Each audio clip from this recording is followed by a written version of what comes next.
Calculator. পরীক্ষা হলে calculator ছাড়া আসছেন কেন? কমন সেন্স নাই? ইয়েস পয়েন্টেবল কথা না?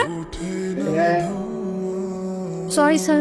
টাকা পয়সা তো চাইনি, এমন বিহেভ করতে কিছু নাই, না দিলে বলেন দিবেন না, শেষ। এই যে শুনেন, আমি জি আপনার কাছে ফোন আছে, আমি একটা কল করতাম। ক্যাম্পাস থেকে ফোন এলাউড? সেটা আমি জানি। জিজ্ঞেস করতেছেন কেন তাহলে? জানেন না রুলস এন্ড রেগুলেশন? জানেন না খালি ক্যালকুলেটর আনলে হবে? আমি আসলে ঢাকার বাইরে থেকে পরীক্ষা দিতে আসছি, ভর্তি পরীক্ষা।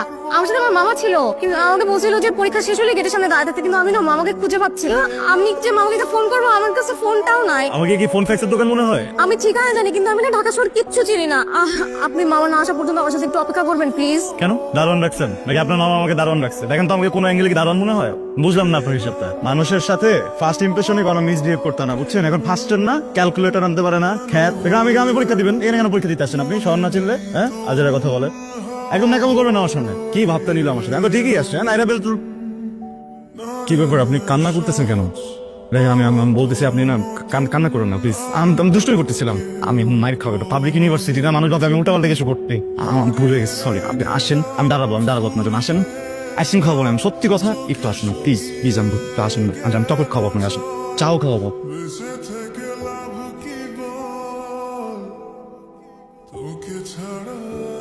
এর জন্য আমি ঢাকায় আসতে চাই না। ঢাকার মানুষজন একদম ভালো না, কোনো মায়ের মেয়ে দয়া নাই, নিষ্ঠুর মানুষজন। আপনি কি বামন কইতা? আপনি যখন পেটে ছিলেন আপনার আম্মুর, তখন কি নারী বুঝির ভিতরে পেঁচা গেছিলেন? আপনার মনে তো প্যাচ কেন? আপনার মনটা খারাপ, এই জন্য আপনাকে এখানে নিয়ে আসছি। নিজে বাদাম ছিলে আপনাকে দিতেছে, আইসক্রিম খাওয়াইলাম, এগুলোতে আপনার চোখে পড়ে না? আপনার মন ভরে না? আর কি করলে আপনার মন ভরবে বলেন আপনি আমাকে? সকালবেলা না মামা ওই দোকানটা থেকে এক কাপ চা এনে খাওয়াইছিল, তো মজা। জান না, এক কাপ চা নিয়ে আসেন। বা দেখা দিলেন তো নিজেকে। আমি আপনার জন্য চা নিয়ে আসবো। আপনার কোনো আইডিয়া আছে আপনি কার সাথে কথা বলতেছেন? ব্রিটিশ আমলে আমার বড় আব্বা উপাধি পাইছিলেন খান বাহাদুর। মানবতার জন্য উনি অনেক কিছু করছেন, উনি একজন চেয়ারম্যান ছিলেন। আমার গোষ্ঠীতে তো কেউ চা আনে না কারোর জন্য। আমার আব্বা আমার আব্বার কোনো পরিচয় নাই থাকতে পারে, কিন্তু উনি তো সরকার বংশের ছেলে। আমরা বুঝছেন না, আমরা সরকার বংশের ছেলে, আমরা কারোর জন্য চা আনি না। যেন আপনাকে মাফ করে দিলাম, ক্ষমা করে দিলাম। মানে মাফ করে দিলাম, মাফ করে দিলাম। আমার দাদা খান বাহাদুর হামিদ সাহেব যদি বেঁচে থাকতেন, সরি বড় আব্বা, উনি আপনাকে শুলে চড়াইতেন। আমি আপনাকে শুলে চড়াইছি? আপনি তো আসলে আমার পরিচয়টা জানতেন না এতক্ষণ পর্যন্ত, যে আমি সরকার বংশের ছেলে। এখন জানছেন না, আর কোনোদিন বলবেন না, ঠিক আছে? যান, আমাদের দুইজনের জন্য 2 কাপ চা নিয়ে আসেন। আমার তৃষ্ণা পাইছে চা খাওয়ার। ব্রিটিশ নরপিচাস নীল চাষগুলো এখনই বাংলা বিচার করতেছে। এই আমাদের স্বাধীনতা, এই আমাদের স্বাধীনতা প্লিজ, আপনি কি বললেন? কারে কি নরবিটাসকে? হ্যাঁ, কিছু বলি নাই, কিছু বললে তো আমার শুলে চড়াস। একদম শুলে চড়া দিব। লাগবে না আমার চা, খাবো না আমি চা। সরি, দুষ্টুমি করতেছেন না। মানে এটা সত্য যে আমি একজন খান বাহাদুর মুহিব, এটাও সত্য যে আমি একজন সরকার বংশ, কিন্তু শুধু আপনার জন্য আমি চা এনে খাওয়াবো। আপনি ওনাকে কি এমন কথা বলছেন যে উনি এরকম খুশি হয়ে গেছে? আর আমি খান বাহাদুর না, ওকে একটা চাকরি দিয়ে দিছি। মানে আমি ওকে বলছি কি যে ওই যে ওইখানে যে আপুটা বসে আছে না, সে কিন্তু আসলে আপু না, ও কিন্তু তোমার মামি। মানে ও তো আমাকে মামা ডাক। আমি বলছি যে তোর সাথে আমার বিয়ে হবে কিছুদিন পরে, আমাদের বিয়েতে তো জিলাপি বানাবে, বোরহানি বানাবে, তো আমরা একটা সেগমেন্ট করবো যেখানে হচ্ছে গিয়ে চা বানাবে। হ্যাঁ, ওকে বলছি যে ওইখানে এসে তুমি চা বানাবা, ওই দায়িত্বটা তোমাকে দিব। তাহলে এরপর থেকে যেখানেই বিয়ে হবে সব জায়গায় ও চা বানানোর সুযোগ পাবে। ভালো করছি না বলেন? এটা বলেন। আপনাকে একটা কথা শেয়ার করি। কিছুদিন ধরে আমি মানসিক যন্ত্রণার মধ্যে দিয়ে যাচ্ছিলাম, আর তার মধ্যে আপনার সাথে দেখা, আপনার সাথে পরিচয় হতে পেরে খুব ভালো লেগেছে আমার। আমারও খুব ভালো লেগেছে। আপনি খুব চমৎকার একজন মানুষ। আপনিও খুব ভালো। আপনার সাথে আড্ডা দিতে প্রচন্ড ভালো লাগে আমার। আমার অনেক বেশি ভালো লাগে।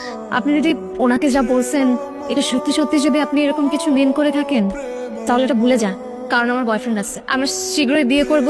আমার ইউনিভার্সিটিতে অ্যাডমিশন হওয়ার পরেই আমরা বিয়ে করব। আপনি সিরিয়াসলি নিয়ে নিয়েছেন ব্যাপারটা? আরে আমার তো নিজেরও গার্লফ্রেন্ড আছে। আমার গার্লফ্রেন্ড অনেক সুন্দর। আমার কাছাকাছি লন্ডন।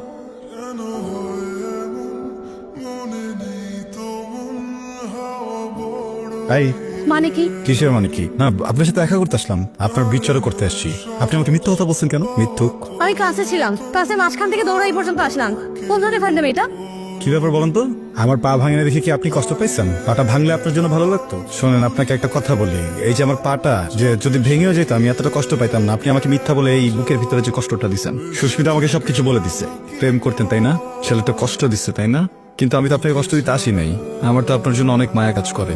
কালকে না বললে আপনার গার্লফ্রেন্ড আছে, তা আজকেই বলতেছেন আমার জন্য মায়া হয়? ওইটা তো আমি মান সম্মান বাঁচানোর জন্য বলছি। শোনেন, মানে আমি কি একটা হ্যান্ডসাম ছিল না? আমি যখন আপনাকে মনের কথা বলতে গেছি, আর আপনি যখন সাথে সাথে আমাকে বললেন যে আপনার বয়ফ্রেন্ড আছে, আমি কি করবো? আমি তো টেনশনে পড়ে গেছি, আমার মন খারাপ হচ্ছে না? আচ্ছা শোনেন, আপনিও কিন্তু কম না। আপনার চোখে যে এটা শোনার পরে পানি টলটল করতেছিল, এটা আমি দেখে ফেলছি, বুঝছেন? এখন স্বীকার করেন। আর কিছু বলবেন? অনেক কিছু বলবো, শুনবেন? একটু বলি, একটু শোনেন না, মানে আমি জানি যে এটা আপনার লাইফ, কিন্তু আপনাকে কিন্তু পছন্দ করার অধিকার আমার আছে, বুঝছেন? তেমনি আপনার যদি আমাকে পছন্দ না হয়, আমার প্রেম প্রত্যাখ্যান করার অধিকার আপনার আছে। আমি আপনার এই অধিকার কখনোই আটকাবো না। এখন আপনি আমাকে বলেন, আপনি কি আমার প্রেম প্রত্যাখ্যান করতে চান? আমি সকল প্রকার অধিকার নিয়ে আপনার প্রেম প্রত্যাখ্যান করলাম। কি এটা? কফি। আমি কথা খাই না, থ্যাংকস। ঠিক আছে, খেয়েন না। আমি যাই, রোজ মামার দোকানে চা খাবো। খান। আপনি দাঁড়াচ্ছেন কেন? ফাঁকি দরদান যান, ক্লাসে যান। যান, কালকে ক্লাস হচ্ছে। না নাই। তাহলে আপনাকে একটা সুযোগ দেই, কালকে সন্ধ্যা 6টায় আমার দোকানে আপনার অপেক্ষা করব।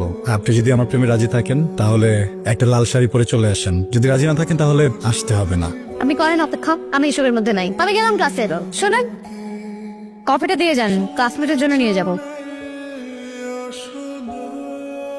কথা তো দিলাম অপেক্ষা করব, কিন্তু এই মেয়ে যদি না আসে কি করব? আমার এই দশা হইল কেন আজও? ও কি আমাকে জাদু করছে? এইসব পাগলামির কোনো মানেই হয় না। 7:15 বাজে, 7:30 পর্যন্ত দেখবো। এরপর যদি না আসে, এখান থেকে তো যাবো, এই মামার দোকানে আর কখনো আসবো না।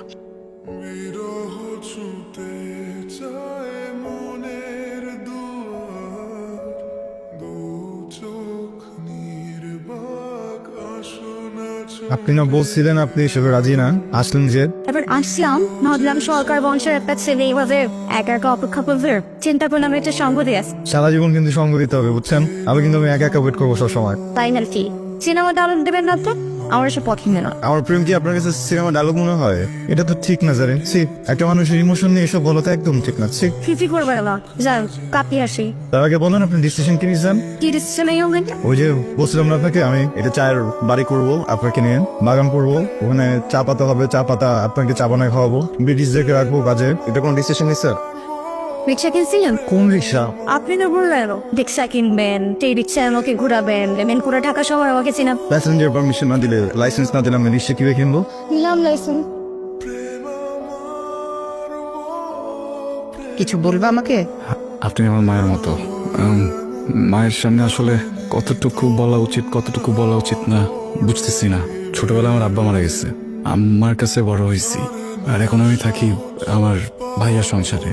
আমি যদি আমার ভাইয়ের সংসার থেকে এখন বের হই, পরের মুহূর্তে আসলে আমি কই যাব, কি করব আমার জানা নাই। কিন্তু আমি এটা জানি, আমি জারিনকে অনেক ভালোবাসি। এই মুহূর্তে জারিনকে বিয়ে করতে পারবে না? মানে তোমার বাড়ি থেকে কাউকে দিয়ে প্রস্তাব পাঠাতে পারবে? আন্টি, একটা ফ্যামিলি থেকে একটা মেয়েকে বিয়ে করে নিতে একটা যোগ্যতার ব্যাপার আছে। আমি এখন অতটুকু যোগ্য না। আমি তো আমার পরিবারকে চিনি।